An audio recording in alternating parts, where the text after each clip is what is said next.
જો ભાઈ આ સોલર સિસ્ટમ છે બરાબર, અને આમાં આપણે જે 8 ગ્રહ જે સૂર્ય ફરતા ફરે છે એનું સરસ એક આખું આબેહૂબ વર્ણન આમાં તમને કરેલું છે બરાબર. લાઇટિંગ દ્વારા તમે જોઈ શકો છો. આ જે લાઇટિંગ વાળો જે બલ્બ દેખાય છે એને શું આપણે કહીએ? સૂર્ય. હવે સૂર્ય તો એક તારો જ છે અને બાકીના કયા છે? 8 ગ્રહ. એમાં નીચેના તમને જે બે નાના ગ્રહ દેખાય છે જે સૂર્ય નજીક છે એ છે બુધ અને શુક્ર. પછીનો ગ્રહ જે આવે છે એ છે મંગળ. પછીનો જે ગ્રહ આવે છે એ પૃથ્વી. એના પછી ગુરુ જે સૌથી મોટો ગ્રહ છે. એના પછી જે પાઘડીયો ગ્રહ કહેવાય છે શનિ. અને છેલ્લે યુરેનસ અને નેપચ્યુન. બરાબર. આ 8 ગ્રહ સૂર્ય ફરતે આવી રીતે એક જ દિશામાં ફરે છે. હવે તમને એમ થતું કે આ ગ્રહો કેમ એની દિશામાં જ ફરે છે?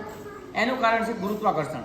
કારણ કે 28 કિલોગ્રામ આમાં લખેલું છે ને, 28 કિલોગ્રામ જે સૂર્ય સપાટી સૂર્યની સપાટી ઉપર એટલું ગુરુત્વાકર્ષણ બળ રહેલું છે. એટલા માટે આ 8 ગ્રહ પોતાની જે ધરી છે પોતાની દિશા અને ધરીમાં ફરી રહ્યા છે. બાળકો તમને ખબર પડી